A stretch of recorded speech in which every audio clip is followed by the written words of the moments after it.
بسم اللہ الرحمن الرحیم۔ ساتھیوں، آج ہم ایک بالکل نئے عنوان پر بول رہے ہیں اور ایک بہت ہی اہم بات کی طرف آپ کی توجہ مبذول کرا رہے ہیں۔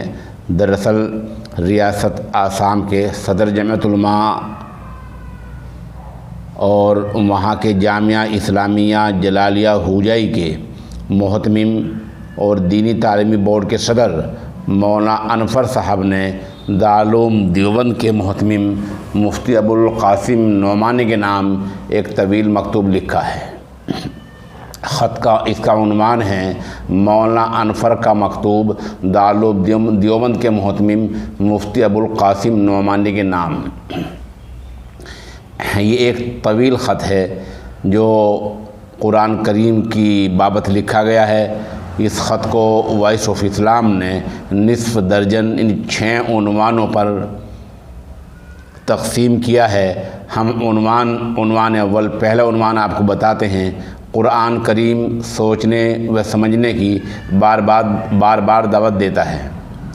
خط کا دوسرا عنوان ہے علماء نے قرآن کے مفہوم تک پہنچنے کے لیے اپنے اپنے دور میں متعدد فنون ایجاد کیے ہیں۔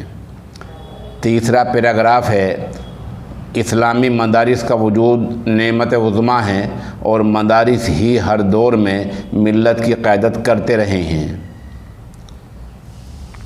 چوتھا عنوان ہے نصاب کا جائزہ لینے اور اس کو بہتر سے بہتر بنانے میں کوئی برائی نہیں ہے۔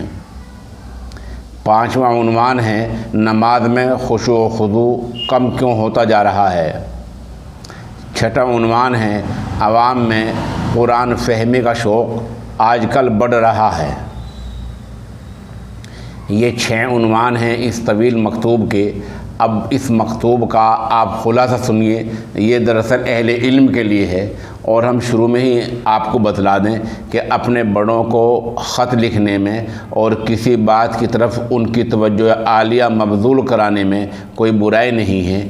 اس خط کو اسی پس منظر میں، اسی تناظر میں دیکھیے جس کو مولانا مشتاق احمد انور نے دارالعلوم دیوبند کے محتمم حضرت مفتی ابوالقاسم نعمانی کا نام لکھا ہے اور محتمم صاحب کے پورے ادب و احترام کے ساتھ ان کے القاب کے ساتھ لکھا ہے اور مدارس کے احترام کو مد نظر رکھا ہے پوری طریقے سے۔ اب آپ اس خط کا خلاصہ سنیے۔ یہ تو ہمارا عقیدہ ہے کہ قرآن کریم آخری کتاب ہے۔ اس کتاب کے احکامات و ارشادات ہر دور اور ہر زمانے کے فطری تقاضوں کے عین مطابق ہیں۔ جب ہم فطری تقاضوں کا لفظ بولتے ہیں تو اس کا مطلب یہ ہوتا ہے کہ جیسا انسان کی عادت اور اس دور کے حالات جو چاہتے ہیں، قرآن کے احکام بالکل عین ان کے مطابق ہیں۔ اور یہ کتاب مسلسل لوگوں کو تدبر و تفکر، ان سوچنے اور سمجھنے کی دعوت دیتی آ رہی ہے۔ چنانچہ قرآن کریم میں بار بار عبرت حاصل کرنے، اس کتاب میں تدبر کرنے کی دعوت دی گئی ہے۔ علماء نے قرآن کے مفہوم تک پہنچنے کے لیے متعدد فنون ایجاد کیے ہیں۔ اسی لیے نامور اہل علم نے اس کتاب کی تفہیم و تشریح کو اپنا مشغلہ بنایا۔ علماء نے اس مقدس کتاب کے صحیح مفہوم تک رسائی کے لیے متعدد فنون ایجاد کیے۔ چنانچہ کوئی رازی بنا، کوئی غزالی بنا، کوئی شاہ ولی اللہ بنا، ایسے کوئی ابن تیمیہ بنا، ایسے کوئی ضحاک اور قتادہ بنا اوپر چل کر۔ ایسے متعدد مفسرین کے نام اسلامی تاریخ میں موجود ہیں۔ یہ ایک طویل سلسلہ ہے۔ مفسرین میں سے کسی نے فقہی، کسی نے لغوی، کسی نے کسی اور اعتبار سے، کسی نے کسی اور زاویے سے قرآن کریم کو اپنی تگ و دو کا مرکز بنایا، اپنی سوچ کا مرکز بنایا۔ نتیجہ سامنے ہے کہ علوم و فنون کا ایک بڑا ذخیرہ وجود میں آ گیا جو آج ہمارے سامنے موجود ہے۔ ہم اہل مدارس جن کا اوڑھنا بچھونا ہی قرآن کی اشاعت اور اس کی تشریح و تفہیم ہے، ہم ان علوم و فنون کو پڑھنے پڑھانے میں فخر محسوس کرتے ہیں۔ یہاں تک لکھنے کے بعد آگے مولانا مشتاق انفر نے اپنی دلی طلب پر رکھا ہے، وہ رقم تراز ہیں۔ اس ناچیز کے ذہن میں یہ سوال کھٹک رہا ہے اور بارہا دوستوں سے بات ہوئی ہے کہ قرآن کریم کے ساتھ آج ہمارا رشتہ و تعلق کتنا اور کیسا رہ گیا ہے، ہم اس کتاب سے کتنے دور ہیں اور کتنے نزدیک ہیں۔ ہم اپنے طلبہ عزیز کو اس کتاب سے، یعنی قرآن کریم سے قریب تر کرنے کی کس حد تک کوشش کر رہے ہیں؟ یہ چند سوالات ہیں جن پر مولانا مشتاق انفر سوچنے کی دعوت دے رہے ہیں۔ مولانا آگے لکھتے ہیں، ہمیں اس کا اعتراف ہے کہ ہمارے مدارس ہی اسلام اور مسلمانوں کی بقا کے ضامن ہیں۔ ان مدارس کی کوکھ سے ہی برابر ایسے بافیض علماء کی ٹیم جنم لیتی رہی ہے جنہوں نے اپنے دور میں ہر موڑ پر ملی، دینی اور سماجی قیادت کا فریضہ امانت و دیانت کے ساتھ ادا کیا ہے اور کر رہے ہیں۔ اس تمہید کے بعد مولانا نے نصاب کا جائزہ لینے، یعنی قرآن کریم کے حوالے سے نصاب کا جائزہ لینے اور اس کو بہتر سے بہتر بنانے کی بات کہی ہے۔ مولانا رقم تراز ہیں، ہمیں دور حاضر کی طبیعتوں کے مطابق اپنے 12 یا 13 سالہ نصاب کا جائزہ لینا ہوگا۔ فقہ میں مالا بد من سے لے کر ہدایہ شریف تک کتابوں کا ایک طویل سلسلہ ہے۔ اسی طرح منطق و فلسفے میں آسان منطق سے لے کر سلم العلوم اور میبزی تک کی ایک لمبی قطار ہے۔ دوسرے فنون کے لیے بھی، نحو کے لیے مثلا صرف کے لیے کافی کتابیں ہمارے نصاب میں داخل ہیں۔ اس کے بالمقابل قرآن کریم اور متعلقات قرآن کو دیکھا جائے تو تفسیر کے نام پر صرف جلالین شریف ہے۔ اس کے متعلق یہ بات کہی جاتی رہی ہے کہ جلالین شریف میں اصل متن کے مقابلے تشریحی جملے کم ہیں۔ اصول تفسیر میں صرف ہمارے ہاں الفوظ الکبیر ہے۔ رہا ترجمہ قرآن کی تدریس کا مسئلہ، تو جیسا ہم اس کو کر رہے ہیں وہ ہمارے سامنے ہے۔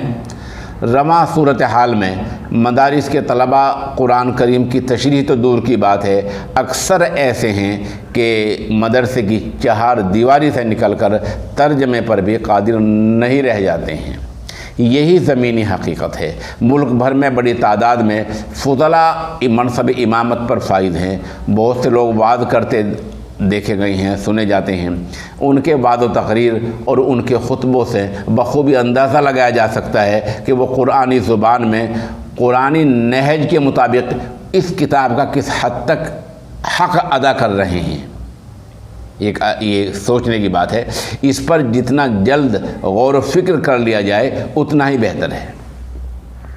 مولانا نے آگے ایک پیراگراف لگایا ہے کہ نماز میں خشوع و خضوع کم کیوں رہ گیا ہے۔ وہ رقم تراز ہیں، قرآنی کلمات کے سماعتوں سے ٹکراتے ہی، یعنی قرآن کریم کے الفاظ کان میں پہنچتے ہی فوراً بعد اس کے ترجمے اور معانی کی طرف جب ذہن مبذول ہوتا ہے، جب دماغ میں اور دل اس کے ترجمے کی طرف لگ جاتا ہے، تو پھر نماز کی کیفیت ہی بدل جاتی ہے۔ نماز میں خشوع و خضوع میں اضافہ ہونے لگتا ہے اور بمصداق حدیث کا انما یناجی ربہ، گویا بندہ اپنے رب سے سرگوشی کر رہا ہے، اس کا منظر سامنے آنے لگتا ہے۔ یہ تب ہوتا ہے جب انسان کی قرآنی مفاہیم سے کسی حد تک رسائی ہو۔ لیکن ہمارے مدرسے کا طالب علم عام انسان کی طرح محض اس کتاب کے صوتی حسن، یعنی عمدہ آواز سے دل و دماغ کو محظوظ کرنے کو ہی کافی سمجھنے لگ جائے اور اس کی تشریح و تبیین کی طرف ذہن مائل ہی نہ ہو تو یہ بات کھٹکتی ہے۔ عام آدمی ایسا کر لے تو سمجھ میں آتی ہے، مگر عالم و فاضل بھی ایسا کرنے لگ جائیں تو المیہ ہیں۔ آخر میں مولانا نے عنوان قائم کیا ہے، عوام میں قرآن فہمی کا شوق بڑھ رہا ہے۔ آج عوام میں قرآن فہمی کا شوق بڑی تیزی سے پیدا ہو رہا ہے۔ بہت سے لوگ اس عنوان سے کتابیں لکھ رہے ہیں، بہت سے سوشل میڈیا پر آڈیو اور ویڈیو کلپنگ ڈال رہے ہیں۔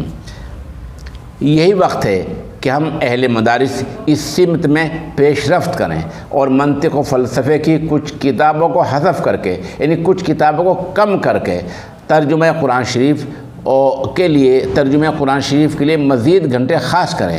ہمیں کرنے چاہیے کہ دینیات اور ابتدائی درجات سے ہی لے کر دینیات اور ابتدائی عربی فارسی کے درجات سے ہی ایسی مفید کتابیں نصاب تعلیم میں شامل کریں کہ متعلقہ طالب علم قرآن کریم سے قریب تر ہوتا چلا جائے اور وہ قرآن کی روح کو پالے۔